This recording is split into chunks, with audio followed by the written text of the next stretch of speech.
Okay, finally was able to do this live.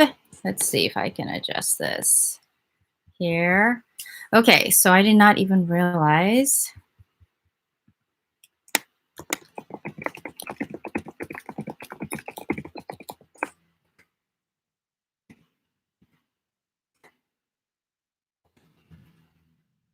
Hi. So, okay, let me put this here. What is that?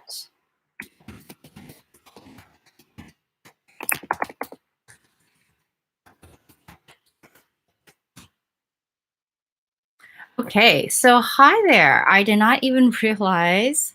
Hi, Meg. Hi, now Sheen. Is that right? Um, okay, so I did not realize that it was Super Bowl Sunday. I used to be a big fan of Super Bowl Sunday, and now that's kind of like I don't really even watch it anymore. I don't even care. Sorry. Hi, Ambrosia. Did I say that right? Ambrosia or Ambrosia? Um, okay, so I'm not the only one. Hi there, Phoenix. Okay, so first, before I get started, I did not have a chance to respond to one of my viewers. She's been seeing a lot of stuff here on Sunday Riley, and I actually did a Zoom meeting with Sunday Riley. She had some people on there. Okay, so the number one question that she said was, I heard that vitamin C serum was applied first, and then uh, you're supposed to put that on first.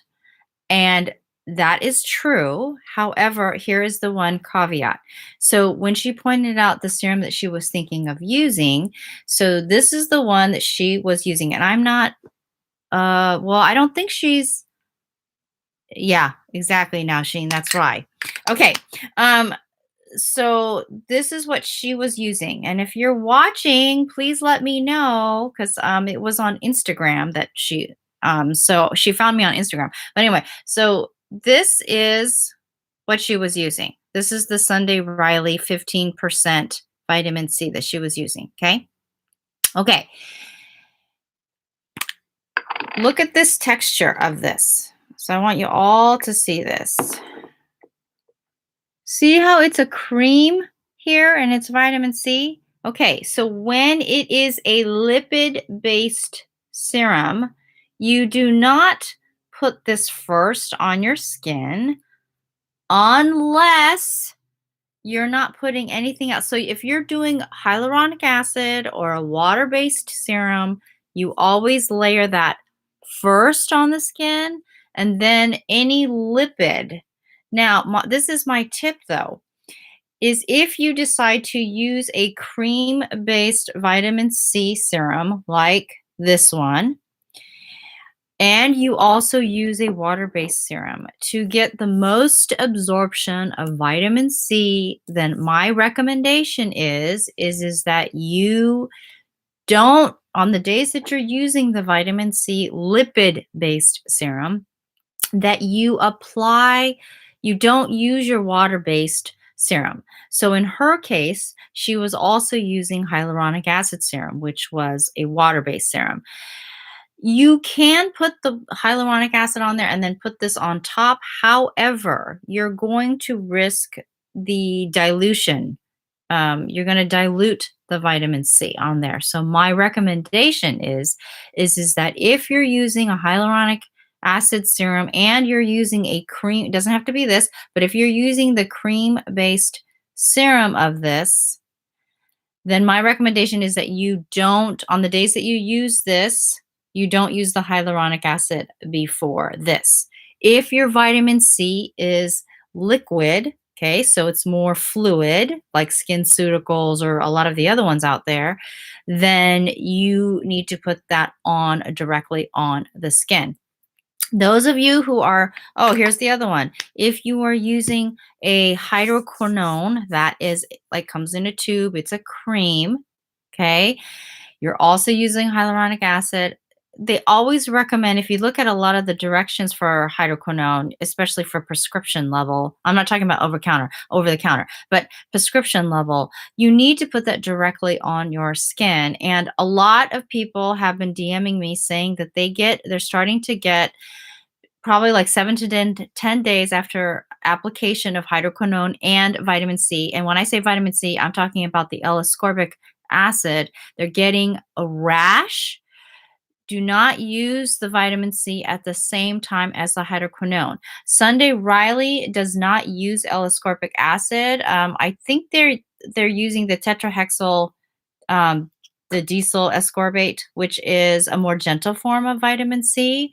So it depends. So when you say vitamin C and you're asking me questions on vitamin C, some of you are not indicating the like, is it really vitamin C or is it a vitamin C derivative? And you're not specifying if it is a liquid or a cream. So that I did want to answer that question for those of you who had that question. Okay. Okay. Let me see.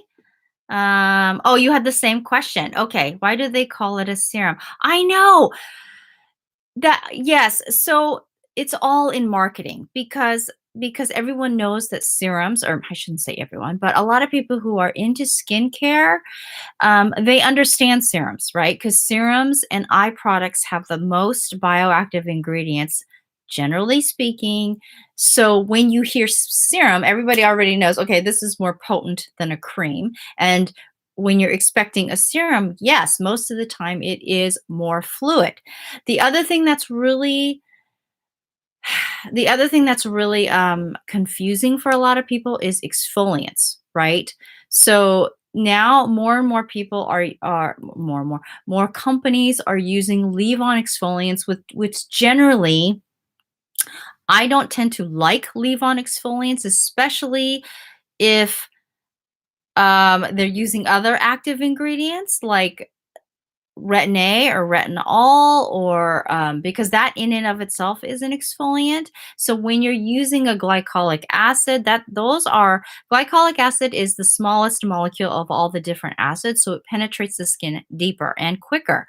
When you leave it on, it continues to break down. It's keratolytic, so it continues to break down the proteins and the dense skin cells. Well, when you're using a exfoliant that is rinse off, it does its job and then you rinse it off, right? So, I've been doing some stuff with the acne one, and someone asked me about that. And so this is the Sunday Riley lactic acid treatment. Yes, lactic acid is a more gentle, it is a more hydrating AHA, but whoever asked me about this, okay, this is also, you guys, cream. Okay, so whoever asked me about that, and she said she had grade 3 acne, yes, you should be using an exfoliant. If you're not using anything, you need to speed up your skin cell turnover. I haven't looked at your skin, but you said it was oily. So, like lactic, if your skin is sensitive and dry on the drier side, or normal to dry but not too oily, it is okay to use a cream-based lactic acid. This is a leave-on, so it's a lot more gentle, but you still should not be using this retin-A or retinol products. But the person that had the acne, you need to use something that is going to rinse off your skin, because chances are you're going to not only use an exfoliant, but you're probably using acne control products on top of that. So when you're putting on a leave-on exfoliant, which is acidic, and then you're using another like salicylic acid or benzoyl peroxide, your skin can get really dry and really sensitized. So whoever that was, he or she, I can't remember, you didn't tell me what other things that you were using, but you did say you had acne and you were using other acne products, but you didn't say what it was. So hopefully that helps. Okay. Can you briefly explain encapsulated retinol? I've been using already. My apologies. I'm 31 starting retinol. Okay, Black woman. Okay, so encapsulated basically it's just a fancy way of saying that it is a time release retinol. So molecularly, it's time release. So it doesn't release it all at once. It's a little bit more gentle. So it can be tolerated a little bit more. And again, I'm speaking generally because I don't see your skin. I haven't consulted with you, but if you it's time release, that's usually better for people who have more sensitive skin, who have done a invasive procedure and they've healed. Their skin is still fairly new and it's healed, but their skin is a little bit. Maybe they have a more impaired, like an impaired barrier function, so it can work with that. Um, Darker skin. So the thing with darker skin, I've had a lot of experience, and I know it doesn't look like it because I don't have dark. I mean, I can get dark, but I don't. If you look at me, it's like I'm not. I don't have dark skin. Um, okay, I've worked a lot with dark skin, and the thing with dark skin, you guys have to remember, is they are not prone to inflammation when it comes to redness. So it's not visible inflammation. With darker skin, when you get inflammation, what that is you're creating more pigments. So the inflammation over time does not translate to um, redness or, like, rashes. It's more pigmentation. So and I can't say your ambrosia or amberisa. I can't remember. I don't know how to pronounce it. But that probably would be better for you. But I don't know what else you're using, but generally speaking, that's probably better. Okay. I order the Hush Up for hair growth. What is your advice on how to take them? Okay, so I was taking that and then I took a break because I wanted to see if my hair started to fall out a lot after, and it hasn't yet. So I'm gonna go back on them. My hair seems to still be like thicker. And so and again, everybody's body responds differently, but I do really like that one. Okay, so this it depends, Allie, on the Hush and Hush. So according to that company, they say that if you are taking their other supplements, so it depends on what you're taking with that. If you're taking their daily one, you always you can take that in the morning, and then you can take the hair growth one, the deeply rooted, in the evening.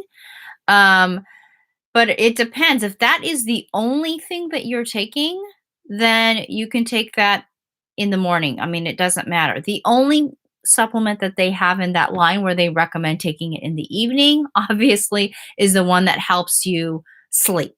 So, um, that is another thing. Okay.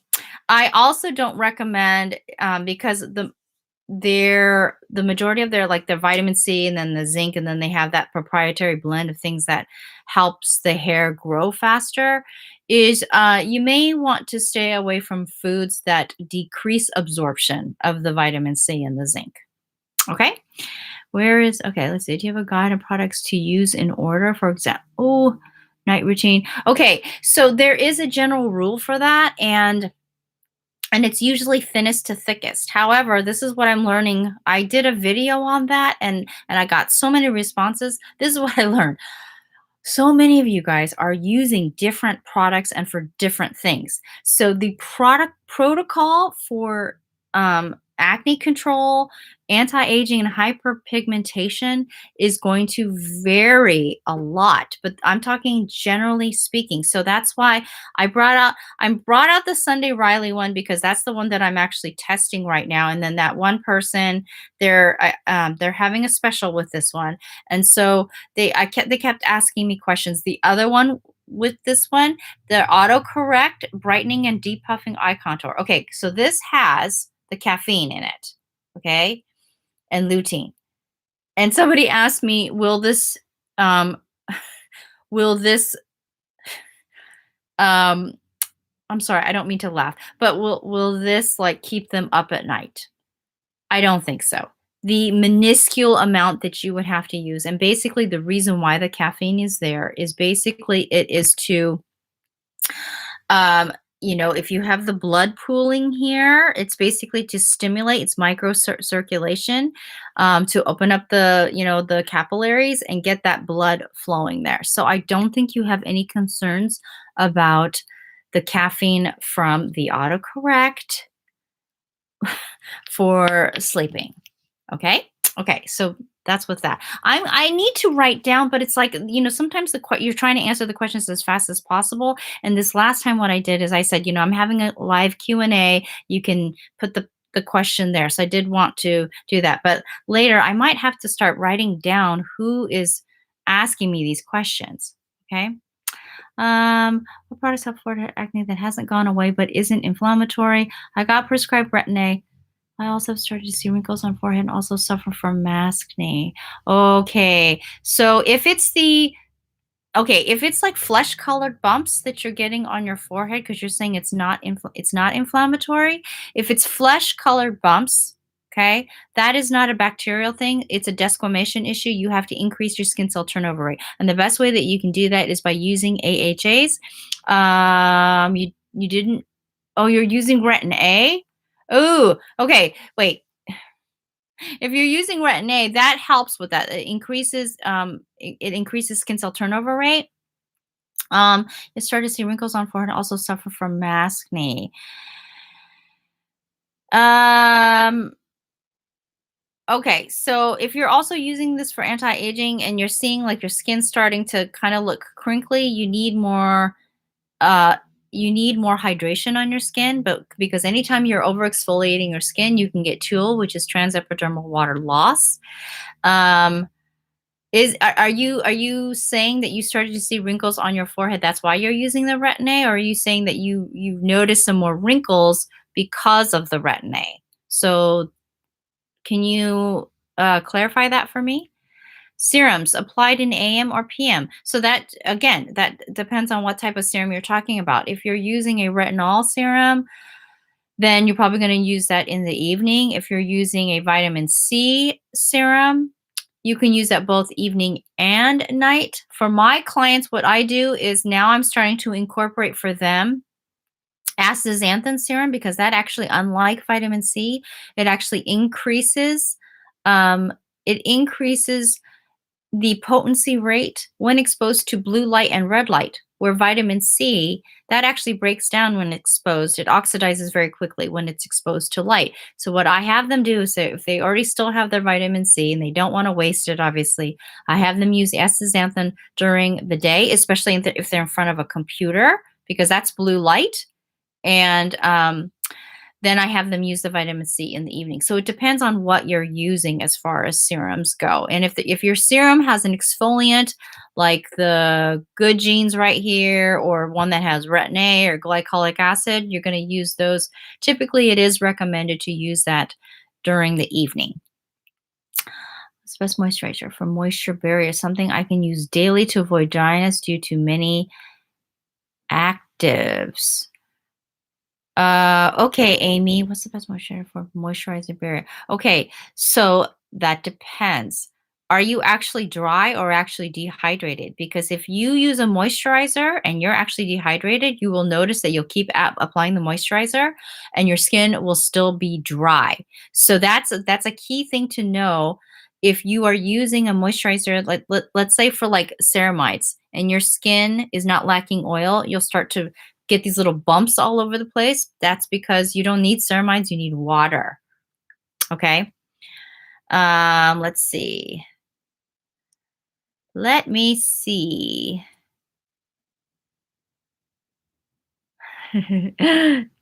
What are your thoughts on the Foreo Bear for jowls? I don't. Okay, so Diana, I'm not sure what you mean by that. Foreo Bear. I don't know what that means. Hi, Deiko.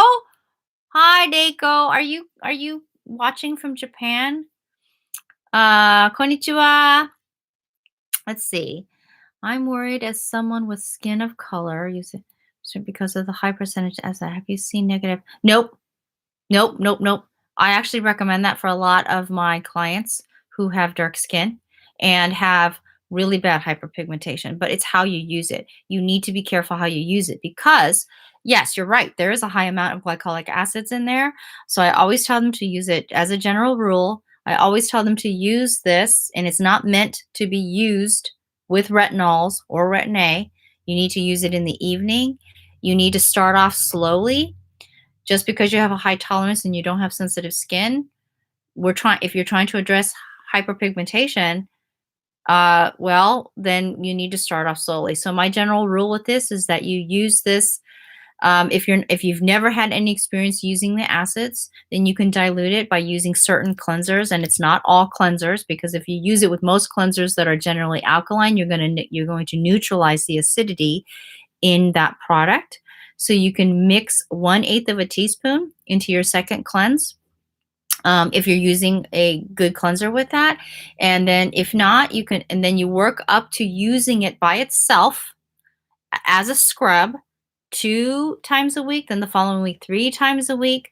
Even though it says mask, I generally do not recommend you using this mask right off the bat, because a lot of people will use it and they feel the tingling, they rinse it off, and then they're really red.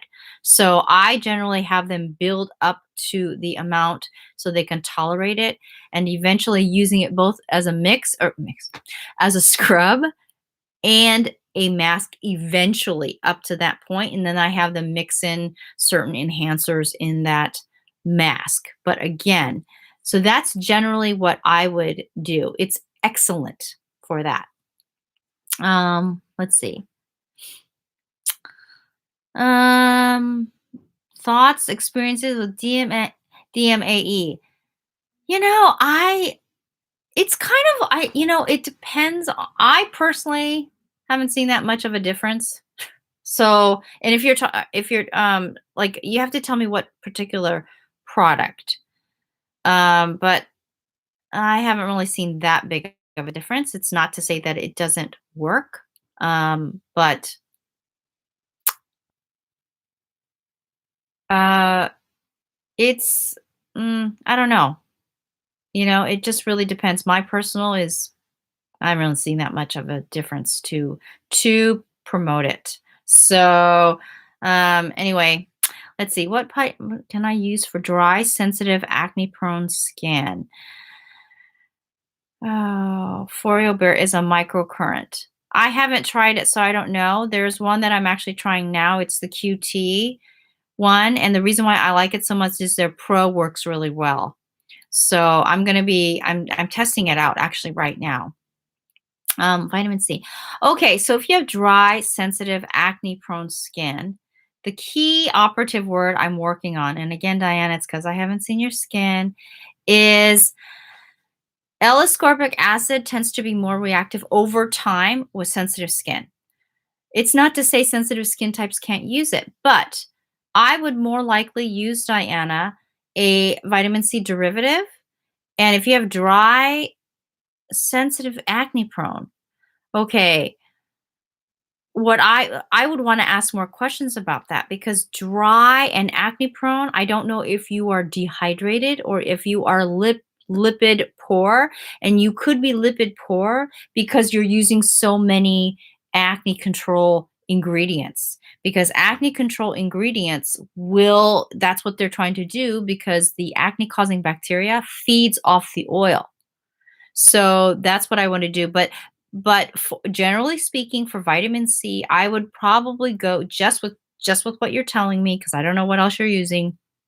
I would probably go with a vitamin C derivative, and maybe something like this one to use as your moisturizer, because even though it is a serum, if you noticed how it was like a milky, that would probably work better as a moisturizer, alternating this with a water-based hydrator. Okay. Let's see. Whoops. Would you suggest fillers for smile lines? I'm 29 years old, but I was told that fillers can travel. Okay. I'm not a big fillers kind of a person at all. You can see I've got, okay, this is I wonder if you guys can see this like I see it. If you look at my other videos, I have marionette lines that go all the way down. And because of the microcurrent, you can see it slowly starting to disappear right here. See, it used to go all the way down because you can see that continuation. So it's starting to go down. So I personally don't like fillers. I'm not somebody who's real big on that. I'm not judging anyone who does fillers.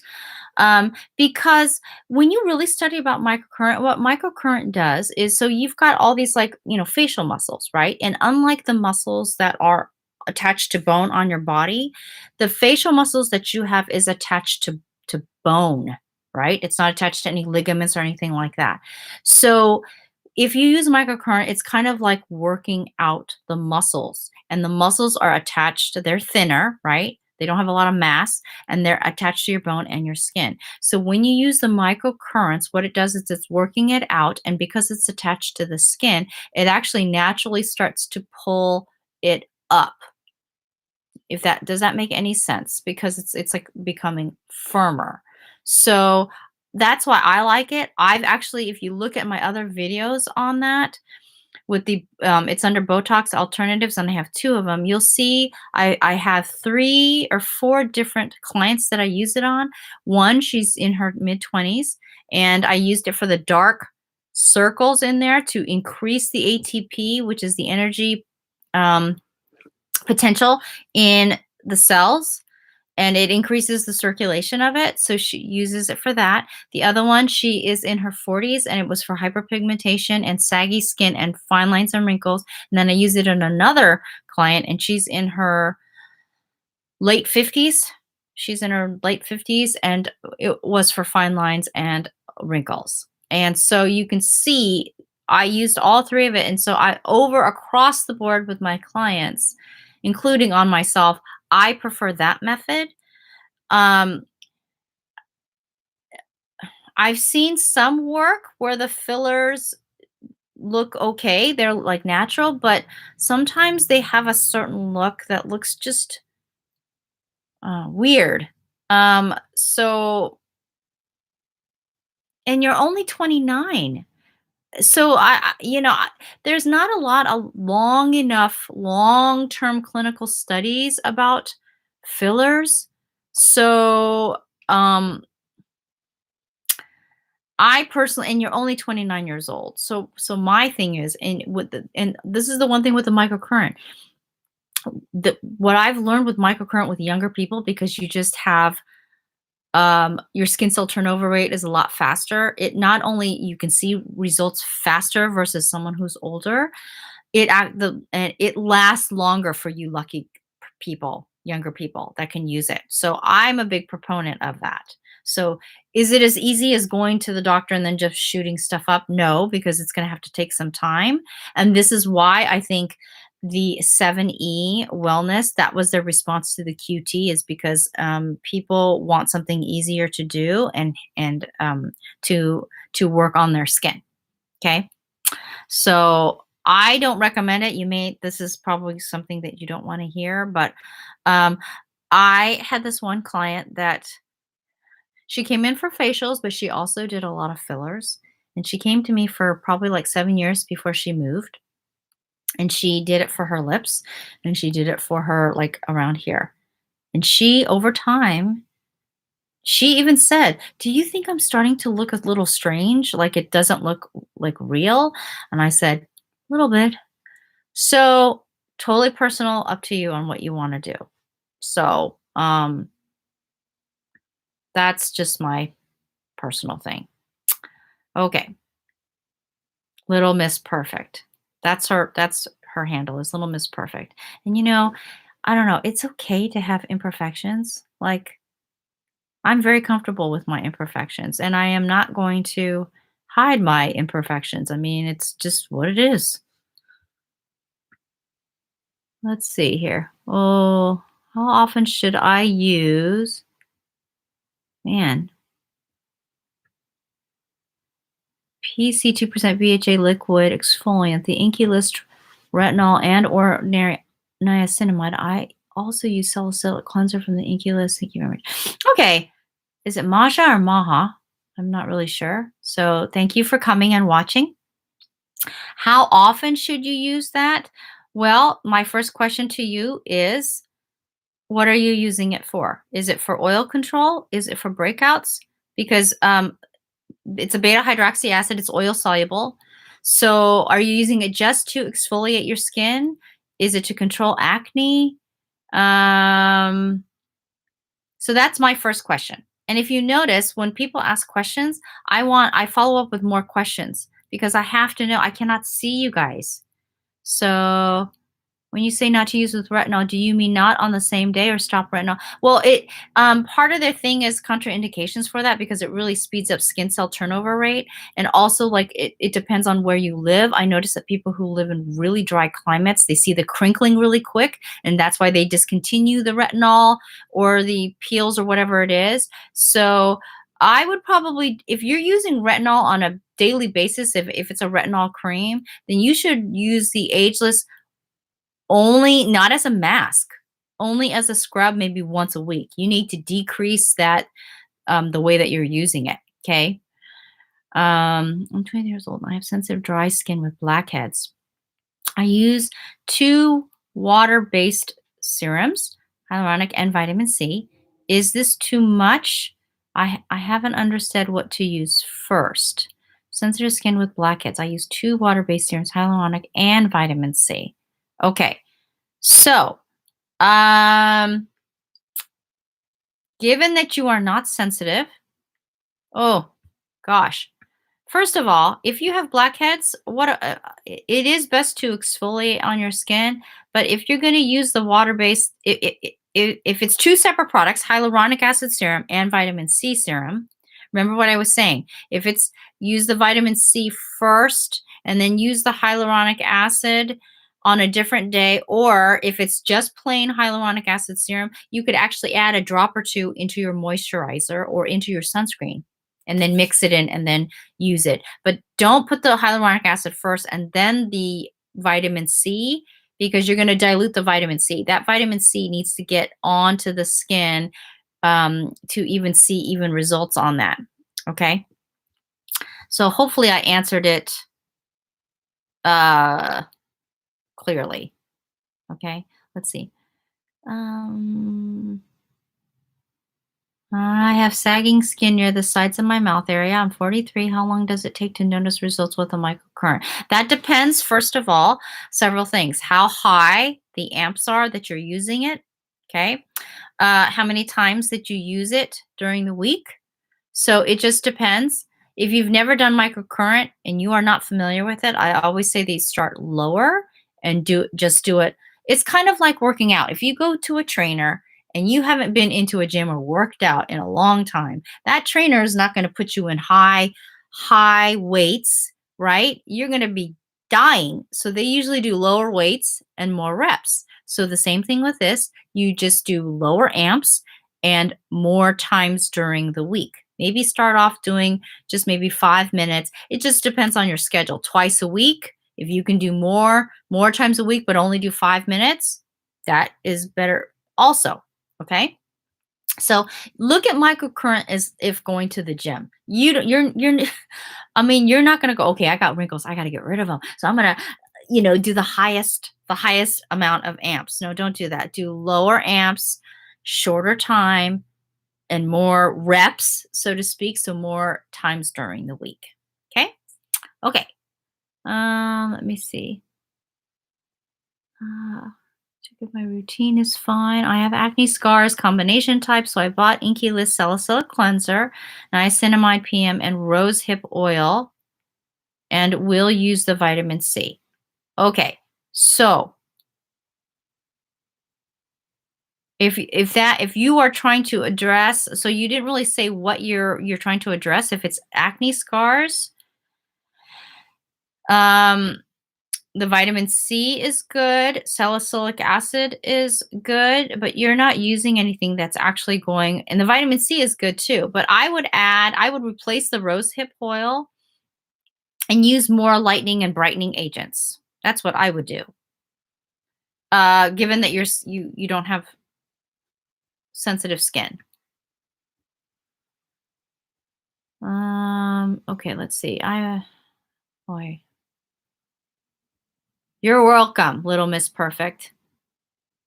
We have to be comfortable with ourselves. So, and I'm sure, Little Miss Perfect, that if I saw your face, I'd be like, you don't need fillers. Most people don't need fillers. Come on. Use the New Face Trinity AM as well as LED Light, the Nebulift PM.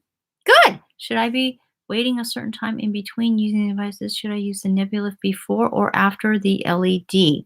Okay, so Nebulift, I'm assuming you didn't say Lisa, but I'm assuming that it's because you want to firm your skin, or is it for fine lines and wrinkles? And then the LED red light.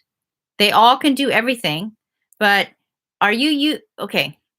You're using 2 of this twice a day? How many times a week are you using this? Because you may be overusing this. I need to know.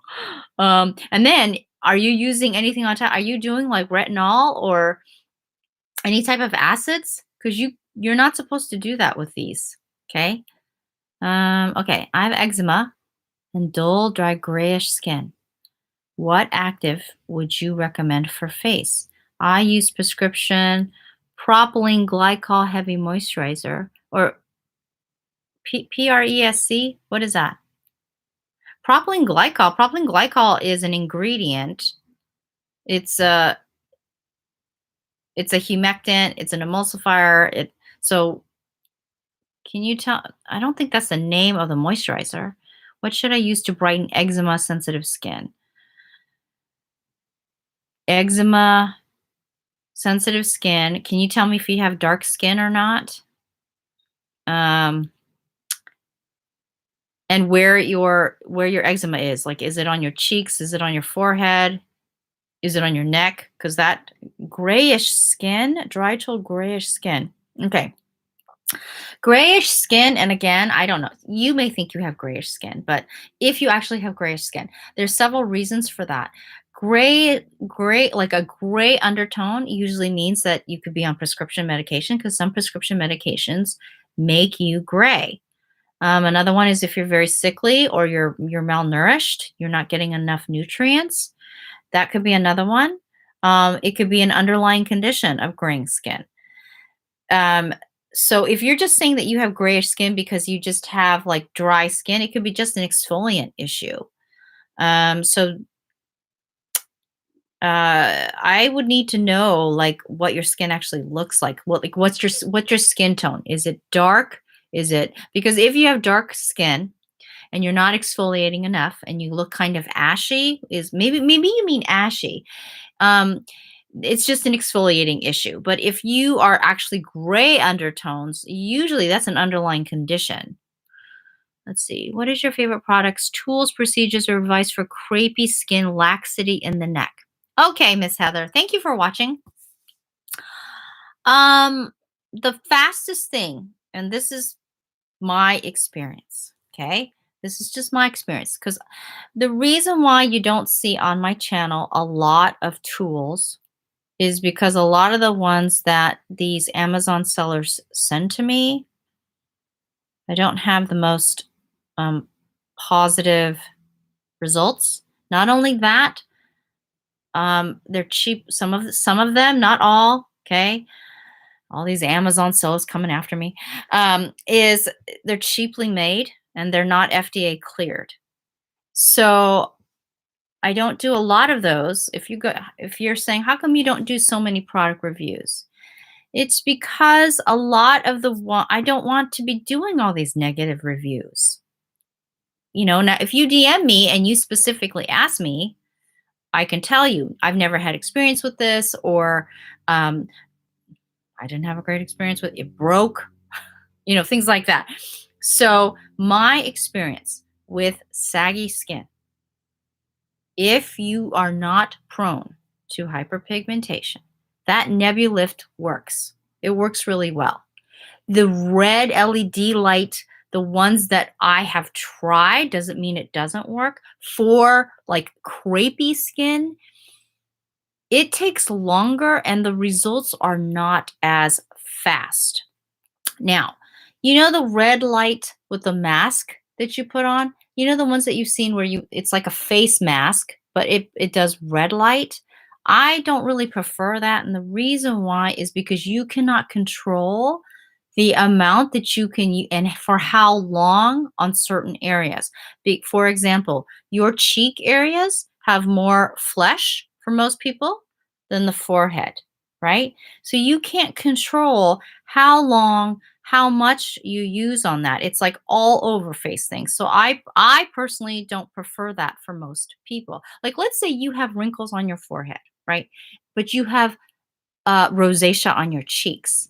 That is not a good thing to get. You may want to get one that you can actually control the certain areas and for how long that you use it.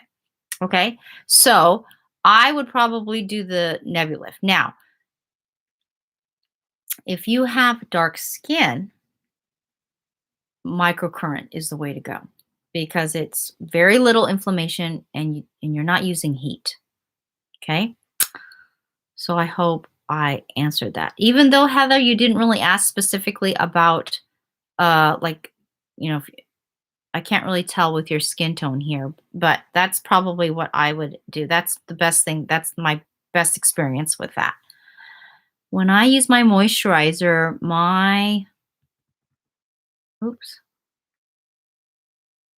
clog. And when I don't use a moisturizer, my acne gets better, but my skin gets really dry. That's easy, generally speaking. I don't see your skin. It's water. You're dehydrating your skin. You don't have an oil issue. So when you get bumpy skin, you're adding more oil. You're already producing oil, too much oil, because if you're acne prone, right, it's always oil. So if you add more moisturizer sometimes, it's usually, and you get bumpy skin, it's oil. It's not, you need more water based moisturizers with that. Okay. So that's Simply Julie. So that's usually what it is it's water, it's not oil. Okay. Um, and one that why works, I promote it. It's a small company. They're not really fancy at all. I keep trying to negotiate them to make a bigger thing, but their issue is cash flow. They have sometimes they can't get the ingredients that they need to make it. And so it's the hydrating gel treatment. And I sell that on my line. Um, it works really well. It works really well. So let me see. Um,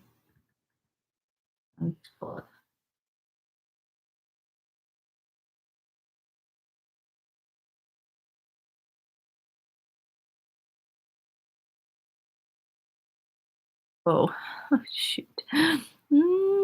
Hi, Marianne. Nice to see you again. Thanks for stopping in. Oh my gosh. I think, Marianne, aren't you the one from Tucson? I think you're the one from Tucson. Jojoba oil. Okay, so jojoba oil on skin. So jojoba oil is one of the oils that actually mimics the sebum, your own skin cell sebum. It is molecularly close to the makeup of our sebum. However, so if you do not have breakouts, again, because when you have breakouts, the key thing with breakouts is that you have an oil issue. Your skin doesn't need any more oil. Okay. So if you've got normal skin, you've got drier skin, jojoba oil works well, but you need to have that oil water balance. So if you are finding that you're using facial oil and you feel like my skin is still dry, that means your skin is lacking water too. Okay. That's a good question, actually. I've been on tretinoin 0.2025% 3 times a week for a little over 2 years now. I have no irritation or flaking. Should I bump it up to 0.5 or is it okay to stay at forever? Okay, well, that depends, Phoenix. What are you using it for? Are you using it for anti-aging? Or are you using it for acne or hyperpigmentation? So that depends on that. Rosabelle. I give this advice. I learned so much. Well, thank you so much. I appreciate that. I'm trying to be thorough. I'm trying to address as many questions out there for people because so many people have different skin.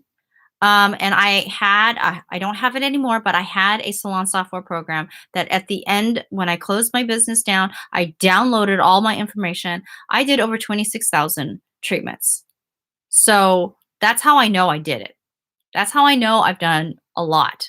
So obviously I'm still learning. Doesn't mean I know everything, but I will say that I have quite extensive experience. My hands are proof. They are old looking. Yes, Marianne, I thought so. Is it warm there yet? Oh, let's see. I use New Face 3 times weekly and LED nightly. I would kind of back off from the LED. Microcurrent would be safer than the LED. That's just my personal preference. Okay. Because with microcurrent, you are exercising the muscles. LED, your skin is responding. The skin cells is responding to the light, right? You can develop photosensitivity, right? That's a little bit too much, I think. Unless you were trying to achieve certain something and then just go on maintenance. I've been looking at skin if the eczema is internally or food triggered. My eczema recently is flaring up on my face, my neck, even my eyelids are scaly. Oh, well, okay. I can't answer that for you. You have to keep a food diary. So, what I did with several of my clients that had eczema, I had them keep a food diary of everything that they ate. And when they started to get a trigger of eczema, they could see, it took a while for them to figure out. And the most common things doesn't mean it's you, but the most common ones are the ones that you hear: eggs, wheat, soy, processed meats, um, the gluten, dairy, ice cream, nuts. I mean, there's like a whole array of things. Seafood, shellfish is another one, a lot of common for people that they don't think. So, but it also could be detergents and things like that. But if it's spreading, usually all of a sudden it's like it flares up. It's usually food. Oh gosh. My pimples. Do you have tips for getting rid of scars? Okay, Laura. Okay, so if you're a pimple picker, okay, there's actually a name for that, and it's called acne excoriator or excoriate. It's someone who picks at them. It could be scabs or whatever. Okay, for getting rid of scars. Well, the first thing, obviously, is to not pick them. But if you're a picker, I know what that's like, right? So then what you need to do, first of all, obviously, is wear sunscreen. But if the scar has already completely healed, then you can use things that have lighteners in them, like kojic acid. You can exfoliate that. So if it's completely healed, you can start exfoliating, and then you can start putting lightening serums on there and lightening creams on there. For acne scars, like I'm talking about the pimple ones, the post-inflammatory hyperpigmentation, you don't need to use hydroquinone for that. I mean, why, that's just too much. Because there's other products in there that are better for your skin and your health, that you don't need hydroquinone for that. So exfoliate first with a lightener, and then use like a lightening leave-on serum, let that dry completely, and then put on a lightening cream on there. Okay. Let me see. Gosh. Oh gosh. Okay, hold on. It went to the top for some reason, like the very first one. Let me see.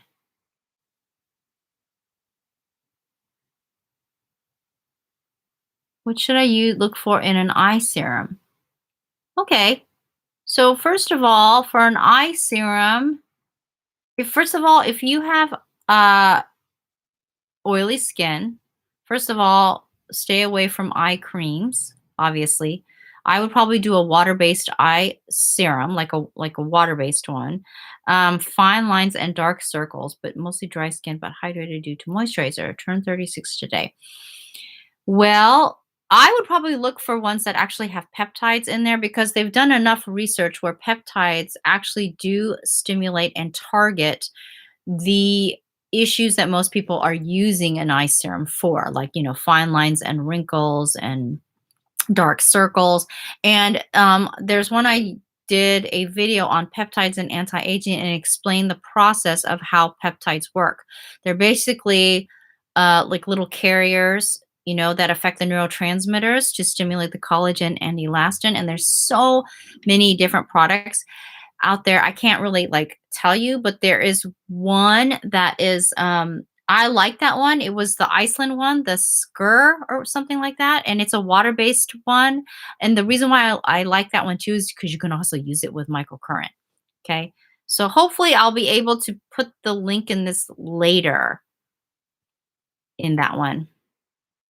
Let's see. I've had an eye lift before, over a year ago, but can't afford it again. Okay, if you're looking for a specific eye serum or eye product that actually like lifts the skin, there's going to be nothing that does that. Okay. I would recommend microcurrent. That actually really works because it's exercising the paraorbital muscles. That's what it's doing. And because it's strengthening the muscles, it'll actually pull the skin tighter. Okay. Let me see. Are you using what's the name of your YouTube video you recommend to watch? Okay, so Allie, it's called Botox Alternatives in there. Um, okay, I don't want to do that. I have no experience in these live things. So it's called Botox Alternatives and just put go see Christy and you'll see that on there. Okay. Um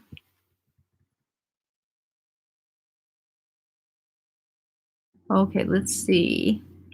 Fine lines and wrinkles for me. All I do for wrinkles too. I'm using Retin-A at nighttime, 10 minutes after. Okay. Lisa, just so you know, you are not supposed to. It says in there, you are not supposed to use the Retin-A or the retinol. The reason why is because it does increase efficacy and absorption, which is good for other ones. But okay, so one of them, you can try to find it. There was one that somebody took a screenshot and DM'd me where she had like blisters on her face and she was basically saying don't use this I don't whatever machine that she was using. Well, it was user error. So you're not supposed to use any Retin-A or retinol because sometimes it will really 5x 10x the sensitivity of your skin. So Lisa, I think what you're doing now is, and I don't know, I haven't seen your skin. Just by what you're telling me, you're probably over sensitizing and over inflaming at the cellular level. Okay. So you're using way too many things. I would probably keep it pretty simple. So you don't want to go overboard. Okay. I use new face 3 times nightly. Can you tell me from looking at skin? Oh, I already talked. I have scars from, okay, talked about that. Okay, squalene oil. Okay. Well, I mean, if you are so if you are lipid poor, you do not have enough oil, then you can use the squalene because that's also very similar to the sebum in our skin as well. So that's why sometimes you hear about people using that who are breakout prone. They're like, oh my gosh, I got all these breakouts. This is a terrible oil. Well, because the oil is not your issue usually. Okay. It's usually like the water in your skin. And if you think that if you drink tons of water, that is going to address the water levels in your skin cells, it only does by flushing out the toxins in your skin. That's why too some people are really gray, the ones that are very, very sickly, like, in a hospice, because they're so sick and they're not drinking enough water and things are not moving. So that's why. So in order to address the hydration in your skin, yes, it's important to drink water, but to address the dehydration on your skin, right? The superficial level, you have to add that onto your skin right away because that addresses it. Okay. Let me see. In the 70s. Nice.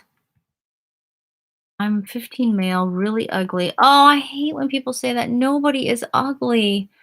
Trying to improve my looks, and I've been using a face wash, and I just started moisturizer. Is there anything else I need? Also thoughts on Curology, pricey. Okay, so Curology, any of these like customized type of thing, I found that it really isn't. they customize the prescription level, of tretinoin or Retin-A or whatever they're using. But if you notice that their cleanser, it's not like truly customized. They'll have like a normal oily, normal to dry kind of thing, but it's like a blah kind of cleanser and blah kind of moisturizer. And then how they really customize it is in their prescription. That's really how that works. Um, and I just started using moisturizer. Is there anything I need? And also thoughts on Curology. So, Levon, is that how you say it? If you're trying to get access to a prescription level like for acne or for hyperpigmentation or something like that, Curology may be the way to go. But if you're 15, and it's pricey, yeah, I mean, unless you have an issue with your skin that you need to talk to and consult with a dermatologist, you don't really need Curology. Um, and you didn't say if you had acne or anything.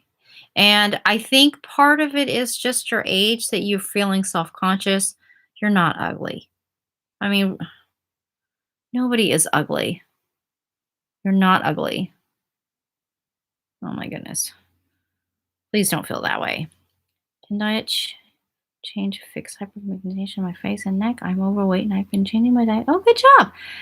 On processed food only, and also how much water should you be drinking daily? Okay, so of course there's that general rule of 8 glasses a day, but it also depends on your lifestyle. Like if you're working out a lot, and if you live in a very arid climate like Arizona or Nevada or somewhere like that, you're going to obviously need more water than someone who lives like in Florida in the wintertime or something. But even in Florida, you do need to drink quite a bit if you are working out a lot too. So it just depends. And yes, diet actually does affect hyperpigmentation. Um, Sugar. So again, hyperpigmentation is a form of inflammation. So when you have sugar, um, oh, fats fatty foods like fried foods, because when you eat that, it releases a lot of um, free radicals into your body, right? So what I do, I read this in a book, and it was I'm going to try to find it. It was like published in like 1980 something.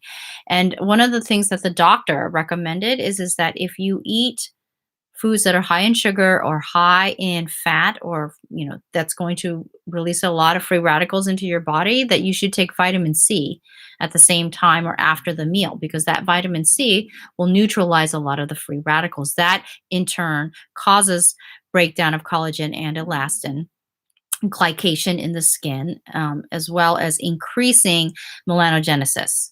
So that stimulates that. So absolutely it does. If you eat a lot of who was that, Maya? If you look on my channel and look at the one for the smoothie for the anthocyanin, that it has a lot of bioflavonoids and polyphenols, and that has been clinically, studies have been shown that it reduces inflammation.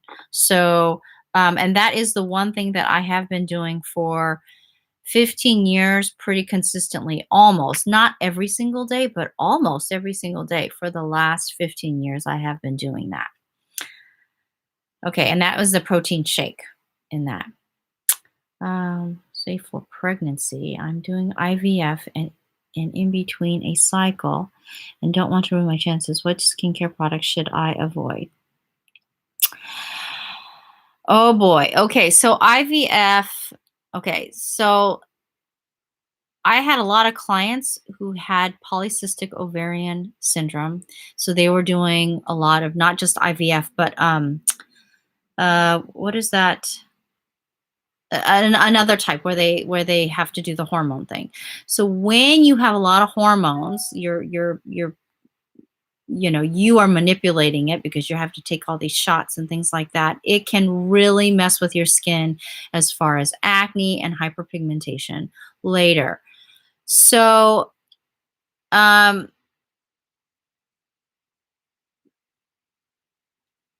It's really like the surface level. You probably need to do a lot. It's a test. It's a lot of trial and error. So if your skin gets more sensitized, because hormones affects the pH of your sebum as well as the sensitivity of your skin, you may want to go easier on exfoliants. One, because your skin may start to get more sensitized. Two is because when you do use them and then you get more sun exposure, then how your skin produces melanin can be affected. But a lot of times people will say, I'm trying to get out of the sun here. A lot of times people will say, avoid salicylic acid when you are pregnant. There is such a low amount that as far as skincare, and it's not like on your skin a lot of the times, that I really wouldn't worry. The only thing that I would worry about is things that they like prescription level skincare products like hydroquinone, retin-A, tretinoin. I probably would avoid those, not because it's going to do anything to your chances of getting pregnant, but fetal health, as well as like what it's going to do to your skin during the pregnancy and actually after the pregnancy is usually when people start to see the hyperpigmentation, like during the pregnancy and then after. So, but if you're talking about like over the counter stuff, fine. What would you say is the best way to fade freckles? Okay, so freckles, it just depends. And again, if you are redheaded and you had these freckles ever since you were a young child, usually they start to kind of fade naturally. But if you have these freckles, you're redheaded, some of them you can lighten them, but they probably won't fade, and that's a genetic thing. But if you've gotten these freckles because of sun exposure, then you need to exfoliate in the evening, then apply a lightening serum on there, let it sit and dry, and then put a lightening cream on top of that. So some people who are redheaded and have like freckles where it actually looks like patches of freckles, they're like, I've tried everything. And I'll ask them, did you have these freckles when you were like a little girl, like before you started going outside? And they say yes. Usually those you can lighten the tone of them, but those usually won't go away. Okay, let's see. Prescribe. Yes, the moisturizer has a lot of propylene glycol. Okay, it's not a name. Right. Okay, I'm in early 30s, light brown skin, a bit darker than my skin growing up. Okay, has a lot of propylene glycol. Well, it's just basically a humectant. So, okay, so Jamie, you're gonna have to tell me again what your was it for hyperpigmentation? Can you tell me what the issue was again? Because I'm like just trying to answer the questions here. Okay, so somebody said milk was a trigger. Gel fire, Neutrogena Hydro Boost facial gel from price to dry skin acne prone. Do I need anything else? Okay, wait. Gentle. I started Cetaphil Gentle Cleanser. It's a gel. 5 gel. Neutrogena Hydro Boost facial gel cream. Extra dry skin, acne prone skin. Do I need anything else? I would change your Cetaphil Gentle Cleanser because that is a neutral pH. So that is going to neutralize the effects of that Benzogel 5 gel. So that's the first thing I would do.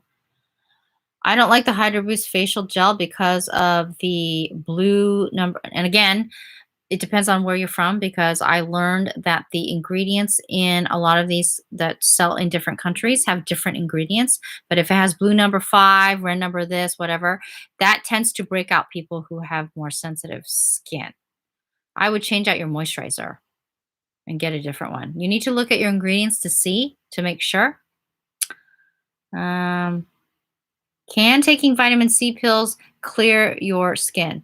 For some people, yes. But if you take vitamin C pills and your diet is still poor, and I'm not saying yours is, but if it is, it may not. It may just neutralize the oxidation um, in your body. But yes, it can help with that. It helps. It may help heal your skin a lot faster. Yes, I've heard of COSRX. What are you using? Okay, I got that one already. Carmex is a good chapstick. Okay, so if you are lacking water in your lips and you keep putting chapstick, if you look at a lot of the lip balms and chapsticks, it's high amount of wax and oils. So, and you need to have some humectants in there. So, believe it or not, if you can use one that is more of a humectant in there, if you're using it and you constantly still have chapped lips, those are just occlusive agents. So that just keeps the moisture from evaporating. But if you don't have moisture on your lips, that's why you have to keep putting the chapstick. It's not doing anything for moisture. So I would look for more of a lip gel that has humectants on there and use that. And if you're in a place that has a lot of wind, like it's wind chapped, then apply the lip gel and then on top put the occlusive agent on there. That will help. And if you've got a lot of peely stuff on your lips, then you need to use a lip exfoliant and get that off. Avoid sugar scrubs. That doesn't do anything. Like one that has a fruit enzyme in there, that will work on there. Get that off and then put the lip gel on top, right? Which is your humectant, and then apply the chapstick on there. Okay. Let me see. A neck tightening cream in age 39 for Indian skin, also lightening product. Okay, so Arika, so there are some things that like help with the appearance of like crinkly skin on the for neck cream, but as far as like actual like lifting, right, or tightening, there's the only way that you could really do that is with a machine. And if you have like really, and you didn't mention, if you have like really saggy skin or you have like a turkey neck or something like that, that you can help with microcurrent. But if it's like a really pronounced kind of a turkey neck, that I'm afraid to say, if it really bothers you, is surgical procedures because they have to actually lift that and bring that back. But if you only have just a little bit, microcurrent is good enough. But as far as a cream, there's really nothing that really affects that. And then lightening product. Well, there's lightening serums and lightening creams. And Eureka, it also depends. Now I'm starting to ask like what country you're from because I may recommend something and then they'll say it's not available in this country. And I didn't realize that they were not from the US. Okay, let me see here. Okay, so Maya. Okay, so they blocked your comment, so I clicked on to see if I can see it. And it says, "Our Asian people hate freckles because I have many freckles on my hair. Scared to go to China or South Korea." Okay, that doesn't make any sense. Freckles on your hair. You don't have freckles on your hair. You have freckles on your skin. So I don't know. I'm not sure if I'm understanding this correctly. I mean, if you want to go to China or South Korea, just go. I mean, it doesn't matter what you look like. Okay, let me see. Can an 18-year-old use to prevent fine lines and wrinkles? And I work on it because I have started to get crow's feet. Okay, so this person XY, you're 18 years old and you're already to prevent fine lines and wrinkles. Okay, you're already starting to get crow's feet at 18 years old. Are you sure? I personally, at 18 years old, would not recommend retinol or Retin-A. I would just hydrate your skin. It's probably just dehydration, so the natural creases in your skin are just more emphasized. You don't need to start using Retin-A or retinol at 18 years old. So I would not recommend that. Yep, so this is what I just said. What about Vaseline for lips? I use it each night, but lips still dry. I live in Chicago where it's cold. That's because it's an occlusive agent. There's no humectants in it. So you need more humectants on your skin. First, the hyperpigmentation on lips. I do not smoke, but my lips are very dark and two-toned. Okay. If you're talking about like freckling on the lips, you can fade those, but if you're talking because your lips are like a couple shades darker, then not really. I use milky, creamy cleansers. Is it enough for cleansing and removing impurities? Okay. Huda or Hoda? I'm not really sure. You have dehydrated skin, milky, creamy cleansers. Is enough for cleansing and removing impurities? That depends, because if you're using an oil-based foundation, um, you probably need extra cleansing. So if you do not have breakout-prone skin, I would use a cleansing oil first before you use that cleanser. Okay. My skin turned grayish still with all the eczema and probable hyperpigmentation. I have no other health issues. I think it's an exfoliant issue. What's good for eczema sensitive skin on the face? Okay, so because I don't have your skin history, generally speaking, if you have eczema, I probably would use something and sensitive skin. I probably would use more of a fruit enzyme base, so something that has bromelain and papain. So, Jamie Jameson, if you DM me on Go See Christy, find me on Instagram and I will put you a link to a exfoliant for you. Okay? Okay. Crow's feet. Let me explain what crow's feet is. If you smile and you have wrinkles and then you are expressionless like this and then they disappear, you don't have crow's feet. That's not crow's feet. Crow's feet is when you have the constant when you're expressionless and then the wrinkles are still there. That's crow's feet. Okay? Because technically that's scarring. If you smile and you have the little wrinkles and then you're expressionless and they disappear, that is not crow's feet. Okay? Accutane. Oh gosh, you are on Accutane. Oh geez. Okay, so over the lip balm, put a lip gel on there. Let's see. Does vitamin C reduce hyperpigmentation? Yes, to some level, yes. Otherwise, by acne for sensitive dehydrated skin. I'd have to look at your skin, Huda, because you're saying you have hyperpigmentation, you have sensitivity, and dehydrated skin. You've got 3 skin conditions. I'd have to actually see your skin.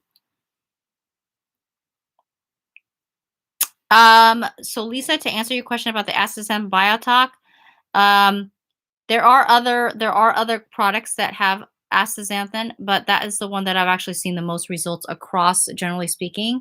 The minimum amount of people that I used the astaxanthin that it worked was 20 people. So that's the one I recommend. I haven't used the other one, so I don't know. I cannot tell you. See, Marianne thinks freckles are beautiful. Told you. Toner dilute. Will toner dilute vitamin C? Okay, so do you mean a spray-on or a leave-on? I use no result.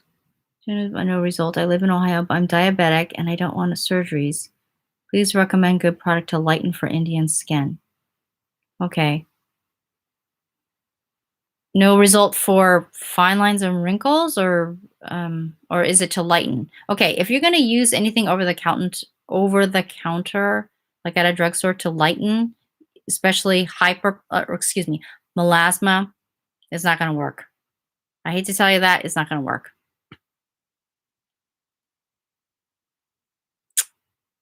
Okay, moisturizer, Cetaphil. Should I change my moisturizer to Cetaphil Daily Facial Moisturizer with SPF? And should I use a tea tree toner? Okay, no tea tree toners. They don't really work. I've been struggling with acne my whole life. Okay, Natalie, can you please tell me if you have grade 1, grade 2, grade 3, grade 4 acne? Because that, I have to understand that. Yeah, that's what I meant. Sorry, I didn't explain it well. I have crow's feet always, even when I'm not smiling. Really? I just use a CeraVe cleanser, niacinamide and zinc serum, CeraVe moisturizer, and SPF. Okay, XY. Please take a picture of your skin with no makeup on in good light and DM that to my Instagram at Go See Christy, because I cannot give you advice. I'd have to look at your skin. I just love answering these questions. Let's see. Sure. Pore balancing toner. Pore balancing toner. Okay, what does that have? Ooh, does that have any kind of acids in it?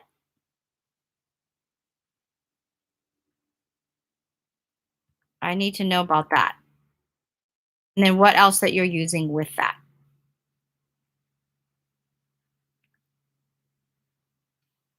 Okay. I think that is it. Um, and who was the one that was talking about that facial oil with retin A? Um, oh, you're welcome. Okay, so this is my question. This is the one last thing that I'm going to talk about. Okay. Um, somebody asked me, I can't remember if it was on my Instagram or something about the facial oil and the retin A or retinol. If the retin A is if it's retin A, which means it's prescription, right? It's cream.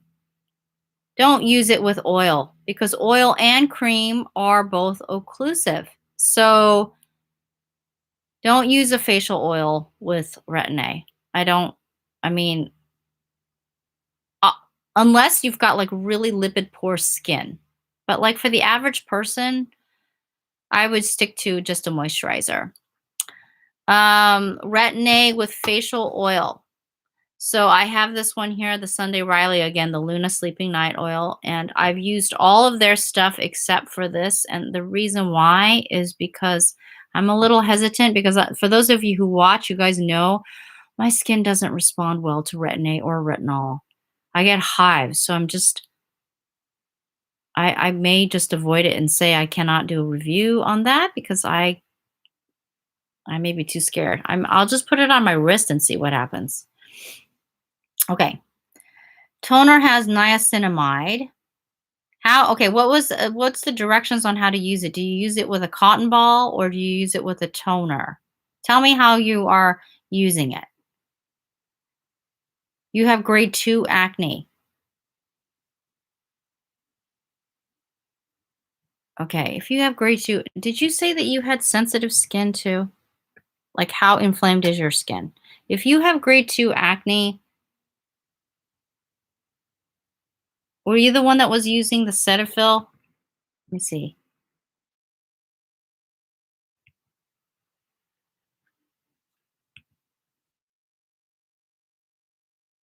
These kind of go too fast. I'm like, can't find what you were using. Tell me again. I'm sorry. Tell me what cleanser you're using and everything that you're using again with that. Okay.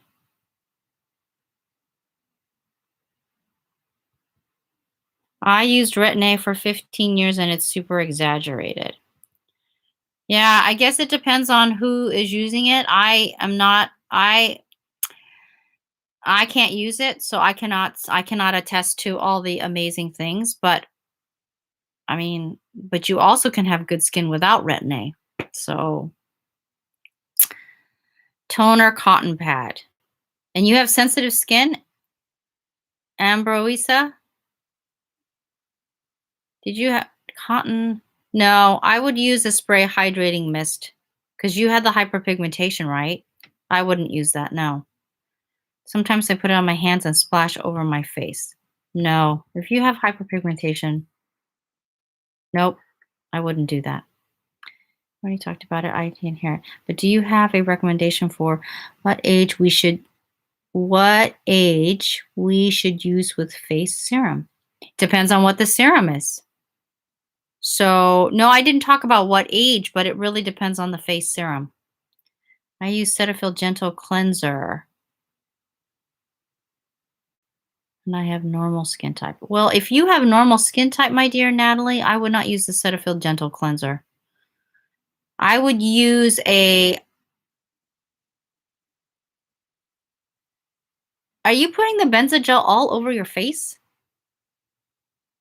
Like, is it a leave-on? When you say gel cream, is it water-based? Like, can you see through that?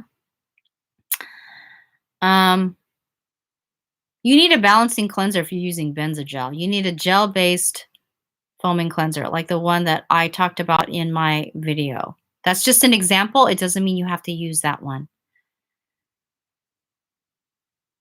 Cetaphil Daily Facial Moisturizer. Um, Okay, so when you use that and a couple hours afterwards, are you getting oily? Are you getting a shine after that? That will tell me a lot. Because if it is, we have to change your moisturizer. Retinol shouldn't be used under 30. I don't know if that is a general rule, Islands. Um, but I personally,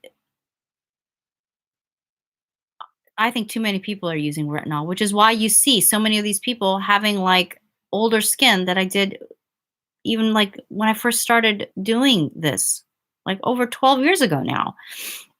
Not following what you are suggesting, not to use the toner. It does that toner. So I was trying to ask if that toner had exfoliating products in there.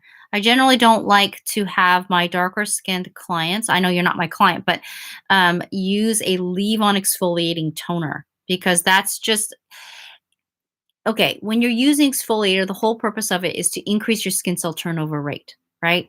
So for some, not everyone, but for some people, that acidity level that just stays on there, you're just you can cause more photosensitivity, especially if you're using it with acne control products or other exfoliating products. Um,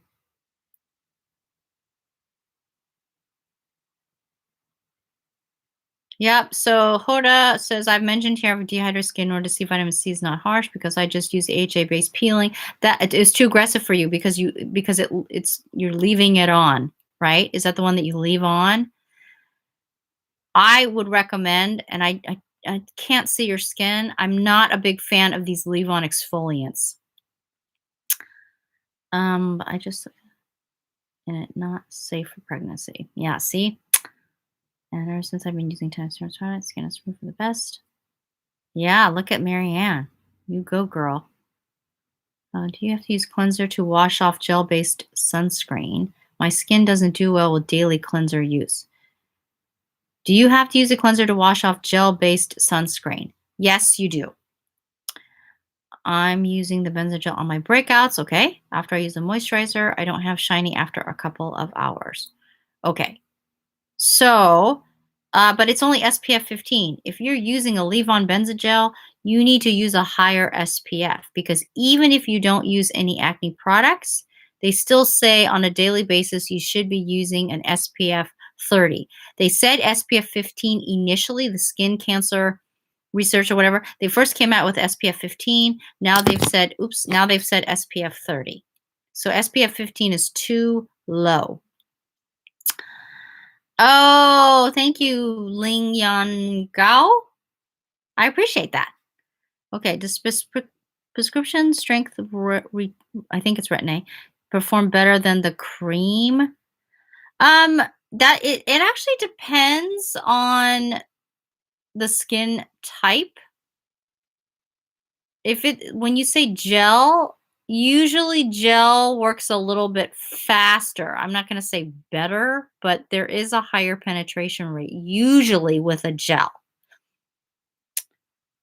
I can't be in the sun. I know. Hi, Dream Jankar. What can I do for cheek sagging?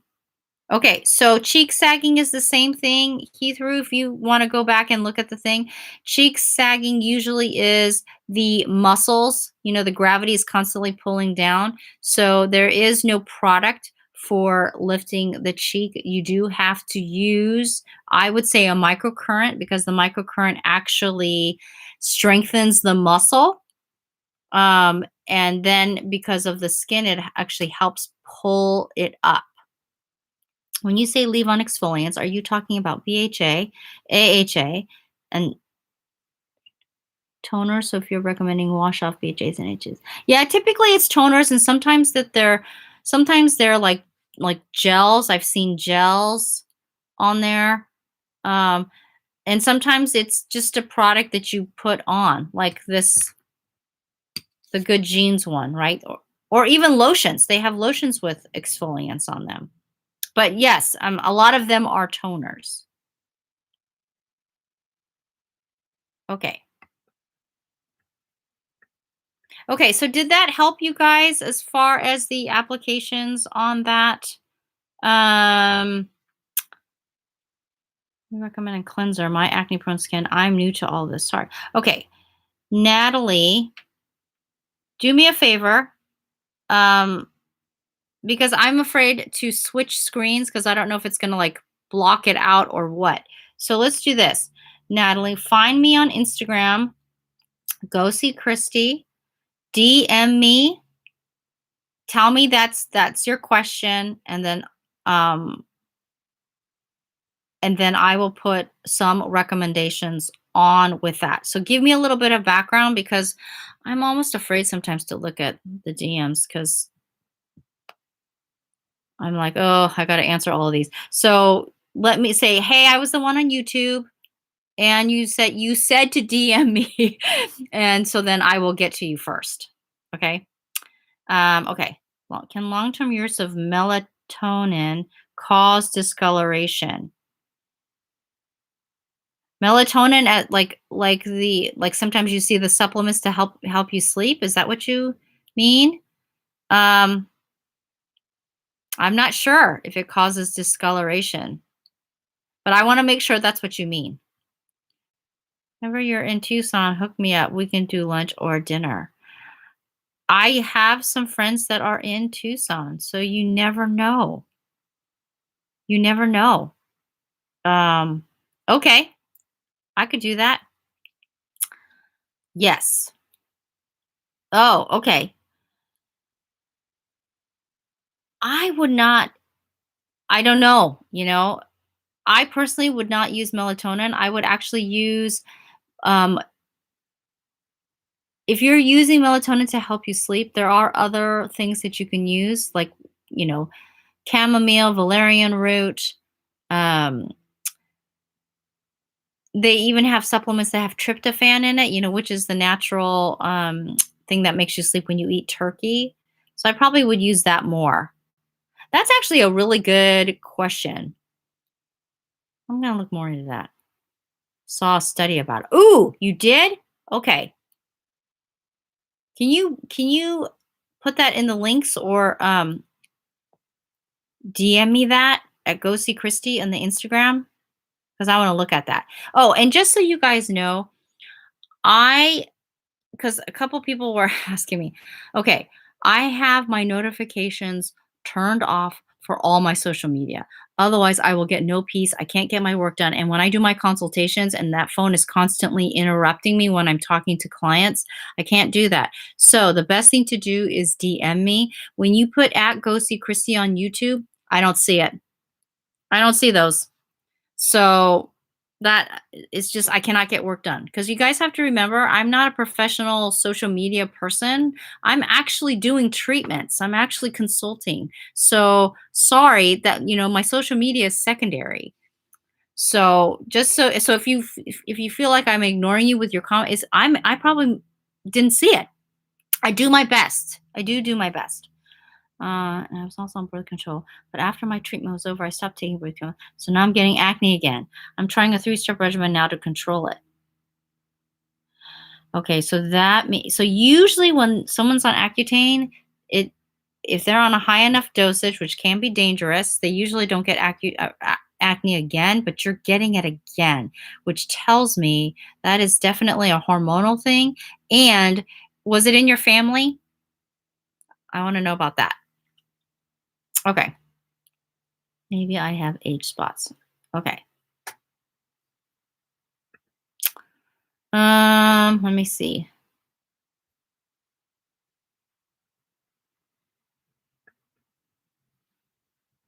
Okay, so other than that, I am going to let you guys go. And other than that, you guys can just DM me specific skincare things and just put on there that you said to, on YouTube, and then I will go to that. As a matter of fact, I will actually go do that right now because this Monday, Tuesday, Wednesday, I'm booked with my consultation. So my social media may not get that much attention. Okay. Okay. So I have to get going and I will talk to you guys soon because it's already been an hour and a half and I will try to edit these and have them in little like snippets for you guys. Okay. So thanks again. And I'm getting blinded by the sun here. So I will talk to you guys later. Bye.